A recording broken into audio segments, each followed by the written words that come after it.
welcome back to my channel. Let's continue with the next chapter, that is chapter number 7, control and coordination. Okay, तो control and coordination में क्या क्या mention है वो एक बार देख लेते हैं. यहाँ पर देखिए, all the living organisms respond and react to changes in the environment around them. आपको पता है बेटा, जितनी भी living organisms हैं आपके आसपास, वो हम ना एक्चुअल में क्या करते हैं, एनवायरमेंटल में जो कंडीशंस चेंजेस होते हैं उसके अकॉर्डिंग हम रिएक्ट करते हैं, रिस्पॉन्स करते हैं.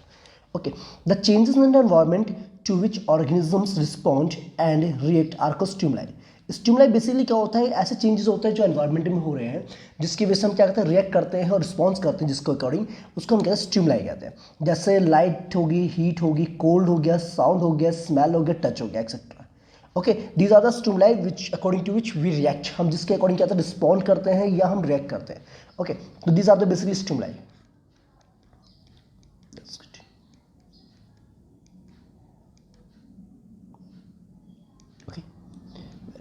देखिए बच्चे, अगर बेटा कोई भी दिक्कत हो ना, समझना है आपको कॉन्सेप्ट, तो मुझे जरूर बता सकते हैं. ओके, देखिए अब बेटा बात करते हैं. देखो यहाँ पर क्या बोला गया, both plants and animals respond to stimuli but in different manner. आपको पता है प्लांट्स और एनिमल्स रिस्पॉन्स तो करते हैं स्टिमुलाई के अगेंस्ट, बट उनका ना अलग अलग क्राइटेरिया, अलग अलग तरीका होता है रिस्पॉन्ड करने का. ओके, तो ये चीज़ आपको पता होगी. Okay, that's good. अब बात करें बेटा control and coordination animals. Animals में कंट्रोल एंड कोऑर्डिनेशन किस तरीके से होता है उसके बारे में बात देखो. It is brought about in all animals with the help of two main systems. आपको जितनी भी ऑर्गेनिजम्स हैं उसमें दो मेन सिस्टम्स होते हैं जिसके द्वारा क्या करते हैं कि बेसिकली आपके जो कंट्रोल एंड कोऑर्डिनेशन जो एनिमल्स के अंदर होता है ना, उसके बारे में बात करें. एक तो होता है नर्वस सिस्टम और एक होता है एंडोक्राइन सिस्टम होता है. तो पहले बात करते हैं बेटा नर्वस सिस्टम क्या होता है. Control and coordination are provided by nervous and muscular tissues. ये तो आपको पता है, यानी कि हमारा जो नर्वस टिश्यू है और मस्कुलर टिश्यूज जो है उनके द्वारा हमारा कंट्रोल एंड कोऑर्डिनेशन प्रोवाइड किया जाता है. अगर अपनी हैंड की मूवमेंट भी आप कर रहे हो ना बेटा, अगर मैं बोल भी रहा हूँ तो सारा कंट्रोल नर्वस सिस्टम जो हमारा इसको कंट्रोल कर रहा है. ओके, जो मैं लिख रहा हूँ यहाँ पर लिख रहा हूँ कुछ भी ना, तो वो चीज़ देखो मैं यहाँ पर टिक कर रहा हूँ, तो ये सारा नर्वस कंट्रोल में हमारे. Okay, nervous tissue is made up of an organized network of nerve cells or neurons and is specialized for conducting information by electrical impulse from one part of the body to the another. Actually बेटा क्या है ना, हमारा जो nervous tissue है उसके अंदर एक न्यूरॉन होता है. न्यूरॉन यहाँ पर specialised, okay, basically which is help for the conduction of information, जो एक्चुअल में इन्फॉर्मेशन को कंडक्ट करने में हेल्प करता है बाय इलेक्ट्रिकल इम्पल्स की फॉर्म में from one part of the body to the another part of the body. Okay, that's इतनी बात समझ में आती है बच्ची, वेरी गुड. ओके, अब बेटा यहाँ पर क्या ना एक चीज़ बोली गई, रिसेप्टर्स के बारे में बताया गया. रिसेप्टर्स मीन्स होता है are specialist tips of some nerve cells that detect the information from the environment. ये बेसिकली बेटा टिप्स होती हैं हमारे किसकी, कुछ नर्व सेल्स की, जो डिटेक्ट करती है इन्फॉर्मेशन को from the environment. This receptors are located in our sense organ. ये जो हमारे हैं ना रिसेप्टर्स, ये बेसिकली हमारे सेंस ऑर्गन्स जो होते हैं, 5 सेंस ऑर्गन्स होते हैं, उस पर लोकेटेड. जैसे ईयर की बात करें तो ईयर में आपको पता है कौन से रिसेप्टर होते हैं, फोनो रिसेप्टर्स होते हैं. Okay, used for hearing and balance of the body. Okay, this are the receptors used for the hearing and balance of the body. Okay, that's it. हमारे पास आता है आइज. आइज के अंदर बेटा फोटो रिसेप्टर्स होते हैं, देखने के लिए यूज़ किए जाते हैं. स्किन में थर्मो रिसेप्टर्स होते हैं जिसके अकॉर्डिंग आप बता पाते हो कि टच करके ना कि कोल्ड है या हीट है. नोज में होते हैं ऑल्फैक्टरी रिसेप्टर्स जो स्मेल डिटेक्ट करने के लिए यूज़ किए जाते हैं. और टंग के अंदर होते हैं आपके gustatory receptors which haves the taste detection. Taste को डिटेक्ट करने के लिए हम यूज़ करते हैं, हमारे पास जो रिसेप्टर्स होते हैं वो होते हैं गस्टेटरी. और बेस आपने पढ़े हैं इनकी टिप्स में क्या होता है बेटा, बेसिकली आपके न्यूरॉन्स प्रेजेंट होते हैं. लेकिन ना न्यूरॉन लिखा है बेटा यहाँ पर, न्यूरॉन की अगर बात करें तो ये बेसिकली क्या बेटा, इट इज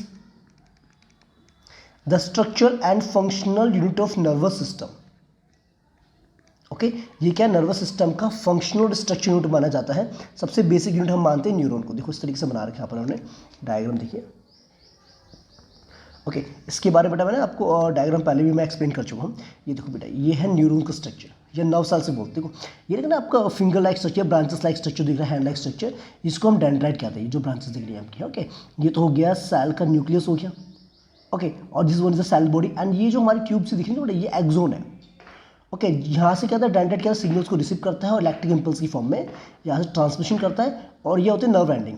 और नर्व एंडिंग के बाद बेटा ना एक और आपका जो वो पोर्शन है ना, क्या नाम है, डेंड्राइट्स वाला. इस तरीके से अगर हम डेंड्राइट बना दें यहाँ पर, तो डेंड्राइट वाला जो पोर्शन है उनके बीच में ना गैप होता है जिसे हम सिनेप्स कहते हैं.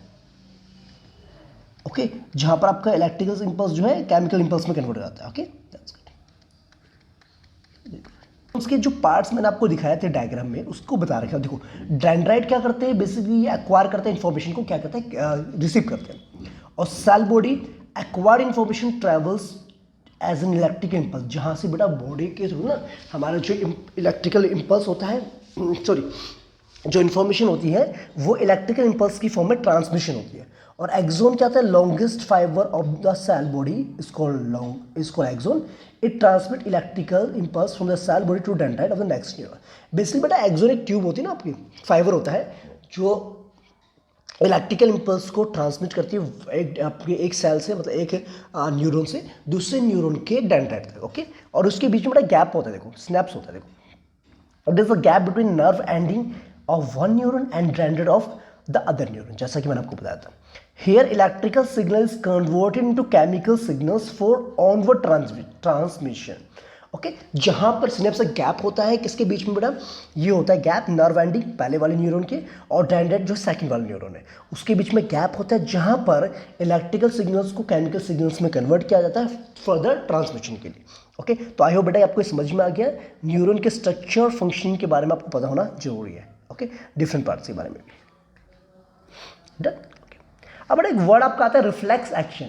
रिफ्लेक्स एक्शन क्या होता है, देखो reflex action is quick sudden and immediate response of the body to the stimulus. Means जो भी चीज़ आपके आसपास घटित हो रही है ना बेटा, जो भी आपके जैसे कुछ चीज़ को आपने टच किया गर्म था तो आप तुरंत अपना हाथ हटा देते हो, ठीक है। तो ये सडन एक्शन जो है ना, तुरंत जो आप एक्शन लेते हो बिना सोचे समझे, उससे हम कहते हैं रिफ्लेक्स एक्शन कहते हैं। जैसे नी jerk, withdrawal of hand on touching hot object, ठीक है। जैसे कोई गर्म चीज़ को आपने टच कर दिया और कि एकदम से आपने क्या करा, अपने हाथ वहाँ से हटा लेते हो या वहीं रखते हो ना, हटा देते हो ना, तो वही आपका जो सडन एक्शन आप लेते हैं वही आपका रिफ्लेक्स एक्शन। यहाँ पर एक ना रिफ्लेक्स आर्क दे रखे, एक पाथ होता है, देखो बेटा the path way through which nerve impulse pass during reflex action is called reflex arc.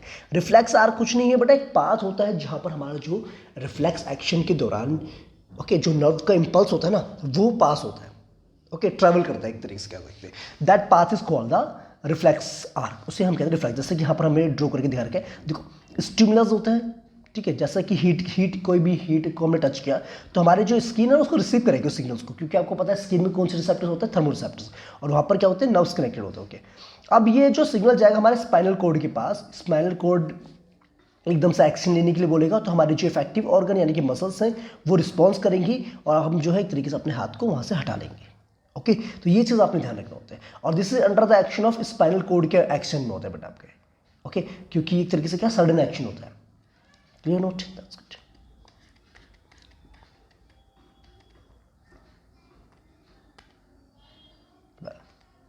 अब देखिए बेटा यहाँ पर ना रिस्पॉन्स भी हमें बता रखे 3 टाइप्स के होते हैं, मेन 3 टाइप्स के। एक तो होता है वॉलेंट्री यानी कंट्रोल बाय फोरब्रेन, जो हमारा ब्रेन जो है कंट्रोल करता है, यानी कि फोरब्रेन कंट्रोल करते हैं, जैसे राइटिंग हो गया, टॉकिंग हो गया। ओके, और एक होता है आपका इनवॉलेंट्री रिस्पॉन्स होता है ना, involuntary control by mid and hind brain, जैसे हार्ट बीट हो गया, वॉमिटिंग हो गया, रेस्पिरेशन हो गया। ओके, ये होते हैं इनवॉलेंट्री जो हमारे कंट्रोल में नहीं होते, हम अपने अकॉर्डिंग जो उसको एडजस्ट नहीं कर सकते। एक होता है रिफ्लेक्स एक्शन जो control by the spinal cord, examples है withdrawal of hand on touching a hot object, तो आपको पता चल गया। अब बड़े ये कह रहा है कि need of reflex action, reflex action की जरूरत क्यों है, अगर रिफ्लेक्स एक्शन नहीं होगा तो क्या होगा।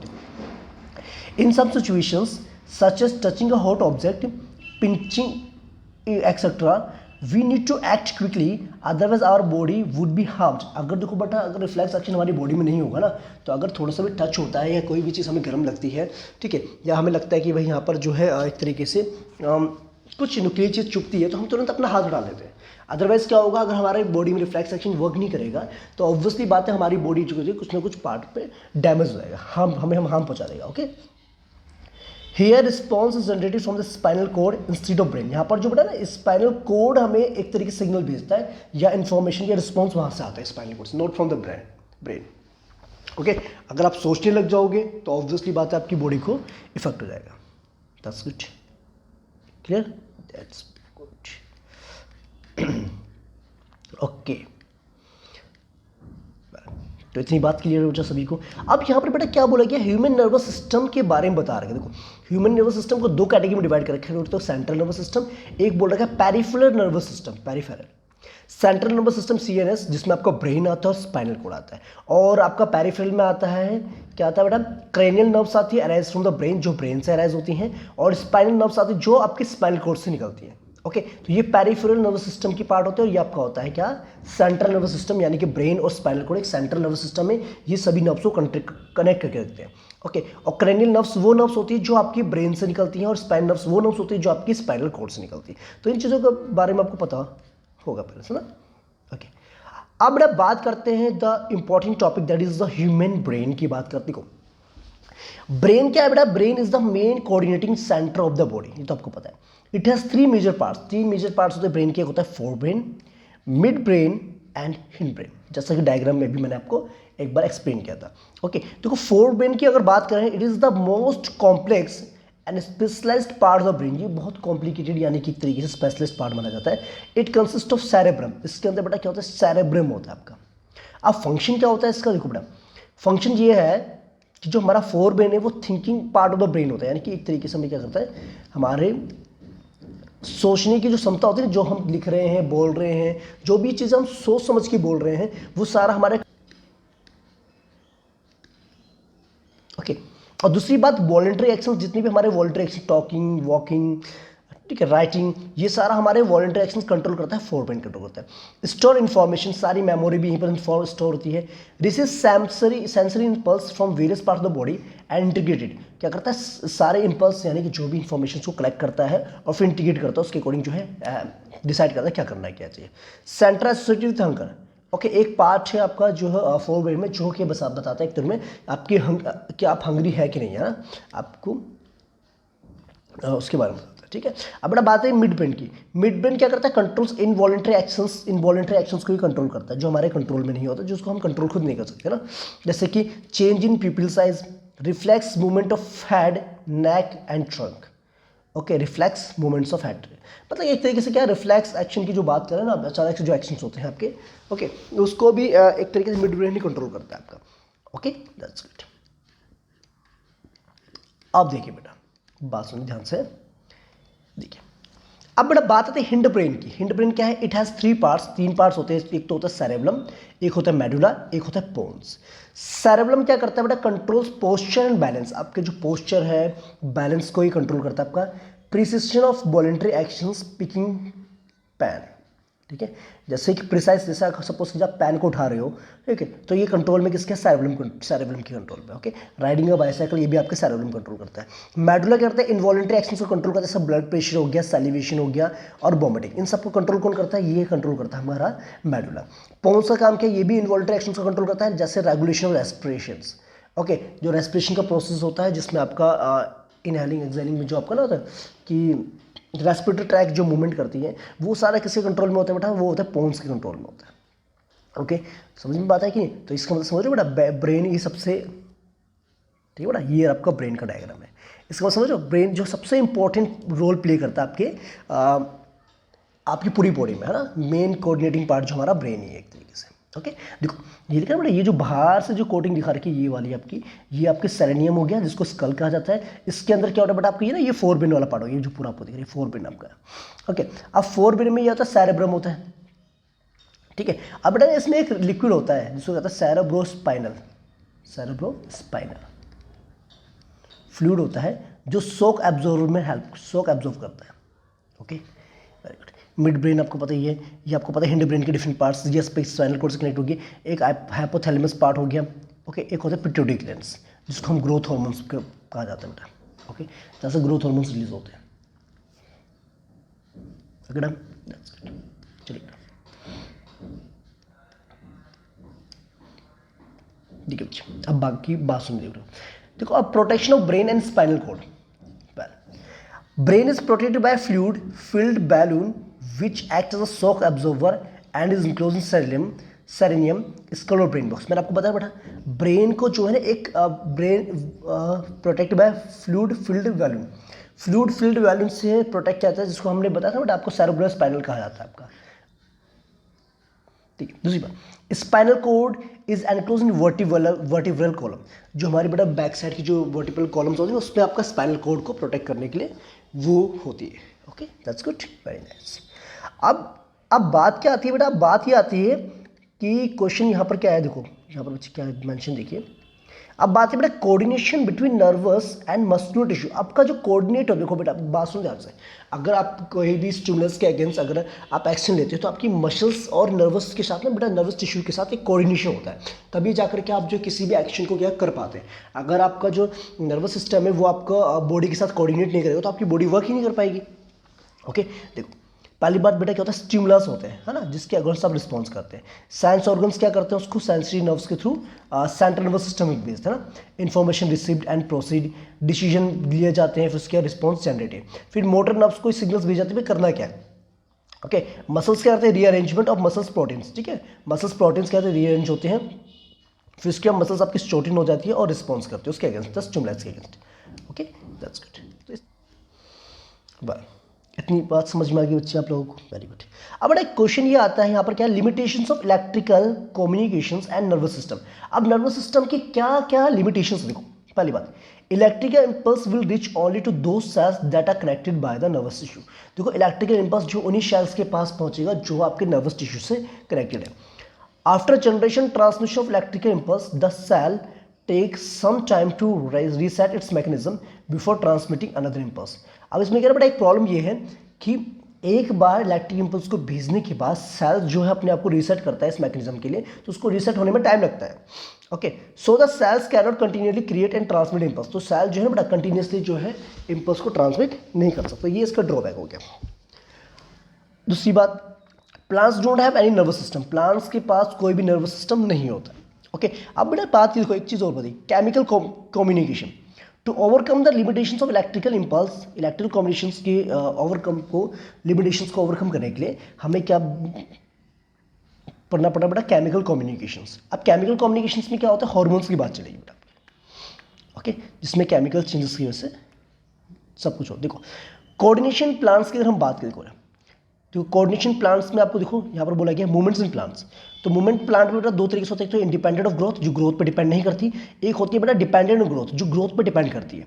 पहली जो बात करें independent of growth, immediate response to stimulus, देखो जो ग्रोथ पे डिपेंडेंट नहीं होती, ठीक है, उसमें क्या होता है इमीडिएट रिस्पॉन्स होता है स्टिमुलस, जो भी अपना स्टिमुलस हो किसी को टच कर दिया तो एकदम से वो अपना आपका रिएक्शन स्टार्ट, उनका ना रिस्पॉन्स बड़ा फास्ट होता है। Okay plants use electrical chemical means to convey information from the cell to cell. Okay वो इलेक्ट्रोकेमिकल मीन्स का यूज़ करते हैं जिससे क्या होता है सेल टू सेल को इन्फॉर्मेशन पहुंचा सके। For movement to happen cell changes their shapes by changing the amount of water in them. Okay देखो अब क्या है बेटा जो मूवमेंट होती है ना उसमें प्लांट्स में, तो वो किस वजह से होती है, क्योंकि सेल्स क्या होता है अपनी शेप को चेंज करते हैं by changing the amount of water in them, result in swelling and shrinkage of cells, है ना, जैसे कि श्रिंकेज होना, स्वेलअप होना। ओके ठीक है बच्चे, देखो जैसे आपने लिखा dropping of leaves, touch me not plant on touching, आपने क्या छुई मुई का जो प्लांट होता है उसको टच करोगे तो उसको प्लांट्स ना लीव्स क्या आता है अपने आप को क्लोज कर लेते हैं।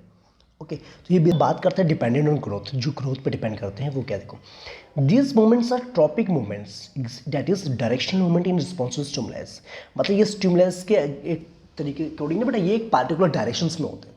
ओके ये डायरेक्शनल मूवमेंट्स होती हैं, जैसे कि अगर हम बात करें टेंड्राइल्स की बात करें बेटा, the part of the tendril away from the object grows more rapidly as compared to the part near the object. This causes circulating of tendril around the object. Basically क्या कर रहा है बेटा, देखो part of tendril away from the objects grows more rapidly. देखो जो टेंड्राइल्स होते हैं बेटा, टेंड्राइल्स में जो आपके एक तरीके से कह सकते हैं ओके जो क्रीपर्स वगैरह जो होते हैं ना आपके, है ना, आप देखो उसके जो टेंड्राइल्स का जो पार्ट होता है ना वो ऑब्जेक्ट के जो अगेंस्ट में होता है ना, वहाँ पर तो क्या करता है ग्रो करता है फास्टली, और लेकिन जो होता है टेंड्राइल वाला पार्ट वो क्या होता है सर्कुलर इस तरीके से बना करके वहाँ पर एक तरीके से पकड़ बना लेता है।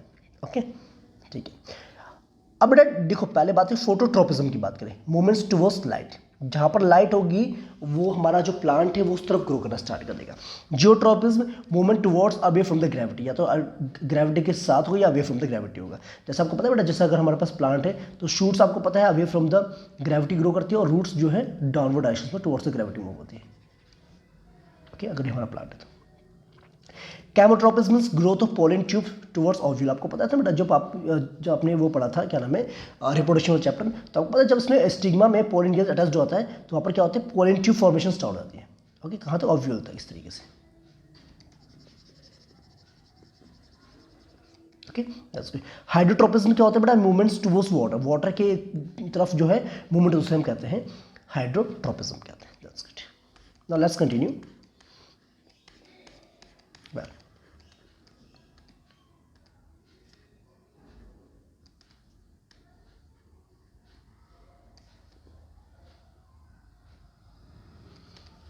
ठीक है।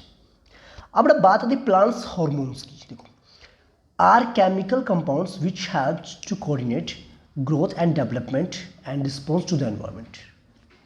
ठीक है, प्लांट हार्मोन्स क्या होते हैं बेटा? केमिकल्स होते हैं जो हेल्प करते हैं, एक तरीके से कोऑर्डिनेट करते हैं ग्रोथ करने में, development, response to the environment. Okay, main plant hormone जैसे ऑक्सीजन हो गया, ऑक्सीजन क्या synthesized at shoot tip, shoots की जो टिप्स होती है ना, मतलब जो प्लांट्स को ऊपर वाला पार्ट होता है उसकी टिप्स पे ऑक्सीजन प्रेजेंट होता है। Help the cells to grow longer, ये एक तरीके से करता है प्लांट्स की ग्रोथ में हेल्प करता है। इन्वॉल्व इन फोटोट्रोपिज्म, यानी कि एक तरीके से क्या होता है फोटोट्रोपिज्म में हेल्प करता है, यानी कि जब सनलाइट के प्रेजेंस में ना, जहाँ पर सनलाइट होती है उसकी तरफ जो है इनकी ग्रोथ होना स्टार्ट हो जाती है। ओके, एक होता है बेटा गिबरेलिन नाम का हार्मोन होता है, help in the growth of stems. ठीक है, जो उनके तने होते हैं उनको ग्रो करने में हेल्प करता है। साइटोकिन्स क्या होता है? प्रमोट सेल डिवीजन, सेल को डिवाइड होने में हेल्प करता है। Present in greater concentration fruits and seeds, seeds और फ्रूट्स में ज़्यादा अमाउंट में प्रेजेंट होता है आपका साइटोकिन्स। ओके, ताकि सेल्स का डिवीजन, मल्टीपल डिवीजन होता रहे और वो जो फ्रूट्स ग्रो करता जाए और सीड्स डेवलप हो जाए। एब्सिसिक की बात करें तो ये एक तरीके से ग्रोथ को रोकता है। ठीक है, जैसे कि कोज विल्टिंग ऑफ लीव्स, मतलब पत्तों को झड़ जाना। ठीक, या फिर स्ट्रेस हार्मोन भी इसको कहते हैं। ओके, अब बेटा बात आती है हार्मोन्स इन एनिमल्स। देखो, hormones are chemical substances which coordinate the activities of living organs and also their growth. तो मैंने आपको बेटा बता दिया ना, जैसे प्लांट्स में था वैसे सेम यहाँ पर भी है। हार्मोन बेसिकली केमिकल सब्सटेंसेस होते हैं जो कोऑर्डिनेट करते हैं लिविंग ऑर्गेन्स की एक्टिविटीज़ में, उनकी ग्रोथ में हेल्प करने के लिए। ओके, यहाँ पर क्या लिखा बेटा? एंडोक्राइन ग्लैंड्स लिखे हुए हैं। This glands secret their product यानी कि hormone into the blood. Okay, endocrine glands क्या करते हैं? बेसिकली क्या करते हैं, एक तरीके से हार्मोन्स को रिलीज करते हैं ब्लड में। ओके, जैसे कि बच्चे यहाँ पर देखो क्या लिखा हुआ है, एंडोक्राइन ग्लैंड्स हार्मोन्स और देयर फंक्शंस, कि कौन से हार्मोन्स वो रिलीज करते हैं, उनका क्या फंक्शन होता है। देखो, थायरोक्सिन नाम का जो हार्मोन रिलीज करता है वो थायराइड ग्लैंड रिलीज करते हैं, जो कि नेक में प्रेजेंट होते हैं या थ्रोट वाले रीजन में प्रेजेंट होते हैं। Okay, which helps in the regulation of metabolism carbohydrate fats and proteins. ठीक है, आपके कार्बोहाइड्रेट फैट्स और प्रोटीन्स को मेटाबॉलिज्म में ही हेल्प करते हैं। दूसरा आपका आता है बेटा ग्रोथ हार्मोन्स, जो पिट्यूटरी ग्लैंड्स में प्रेजेंट होते हैं, जिसको हम कहते हैं मास्टर ग्लैंड कहते हैं, जो ब्रेन में प्रेजेंट होता है, मिड ब्रेन में ना, रेगुलेट्स ग्रोथ एंड डेवलपमेंट में हेल्प करता है। ठीक है, okay, third one is adrenaline. Adrenaline आपके जो हार्मोन्स होते हैं जो एड्रेनल ग्लैंड्स में प्रेजेंट होते हैं, अब वो बहुत किडनीज के जस्ट ऊपर होते हैं। Regulation in increasing of blood pressure, heart beat, carbohydrate metals during emergency. Emergency में क्या करते हैं बेटा? एक तरीके से जो एड्रेनल हमारे होते हैं वो बेसिकली इमरजेंसी में हमारे ब्लड प्रेशर को बढ़ा देते हैं, हार्ट बीट को हमारे बढ़ा देते हैं। ओके, इंसुलिन आपको पता है बेटा, इंसुलिन क्या करता है? पैनक्रियाज रिलीज करता है। ओके, ये आपके स्टोमक के नीचे होता है लोकेशंस की। ये एक तरीके से शुगर लेवल को, ब्लड शुगर लेवल को क्या है डिक्रीज कर देता है। ओके, रिड्यूस करता है या शुगर लेवल को रेगुलेट्स करता है। फिफ्थ आपका बेटा टेस्टोस्टेरोन, जो टेस्टिस में प्रेजेंट होता है मेल्स में, genetical and lower abdomen area में। Okay, changes with puberty, sexual maturity, means कहने का मतलब क्या है, जो भी चेंजेस आपके ड्यूरिंग द प्यूबर्टी एज में देखे जाते हैं, ओके, वो उनका फंक्शन होता है, चाहे वो आपका एस्ट्रोस्टेरोन हो मेल्स फीमेल्स में, जो कि ओवरीज में होता है, उसका भी सेम पोर्शन होता है, सेम फंक्शन होता है आपका। ओके, और एक होता है हाइपोथैलेमस, रिलीजिंग हार्मोन कहा जाता है इसको, ये मिड ब्रेन में प्रेजेंट होता है। ओके, और stimulates pituitary glands to release hormones, ये एक तरीके से क्या करता है बेटा? पिट्यूटरी ग्लैंड्स को स्टिमुलेट करता है ताकि वो हार्मोन्स को रिलीज करे। ओके, ओके, जैसे बेटा यहाँ पर डायग्राम में आपको दे रखा है। ठीक है, क्लियर? ये तो आप यहाँ से देख सकते हैं एंडोक्राइन ग्लैंड्स के बारे में, जैसे हार्मोन्स रिलीज होते हैं। अब बेटा यहाँ पर क्या आयोडाइज सॉल्ट इज नेसेसरी। देखो कह रहा है कि आयोडाइज जो सॉल्ट है वो आपके लिए नेसेसरी क्यों? देखो, iodine mineral is essential for part of thyroxine hormone secreted by thyroid gland. ठीक है, जो आयोडीन का मटेरियल है बेटा वो थायरोक्सिन हार्मोन्स के लिए बहुत ज़्यादा इंपॉर्टेंट है। थायरोक्सिन क्या करता है बेटा? रेगुलेट्स करता है मेटाबॉलिज्म कार्बोहाइड्रेट फैट और प्रोटीन्स को। So we must consume iodize salt which is necessary for proper working of thyroid glands. ठीक है, थायराइड ग्लैंड्स की प्रॉपर वर्किंग के लिए हमें जो आयोडीन की जरूरत पड़ती है। It's definitely cause a disease, इसकी डेफिनेशन से जो बेटा एक डिजीज कॉज करते हैं, इसको कहते हैं गोइटर कहते हैं, यानी कि जो हमारा नेक होता है वो स्वैलअप हो जाता है, यानी कि आयोडाइज की वजह से क्या होता है नेक जो स्वैलअप होना स्टार्ट हो जाता है। ओके, है ना, उसे गोइट्री कहते हैं। Clear, that's good. अब बेटा एक वर्ड आपका आता है डायबिटीज। डायबिटीज बेटा आपने नॉर्मली सुना होगा, नॉर्मल, देखो diabetes a disease in which blood sugar level जो होता है एकदम से बढ़ जाता है।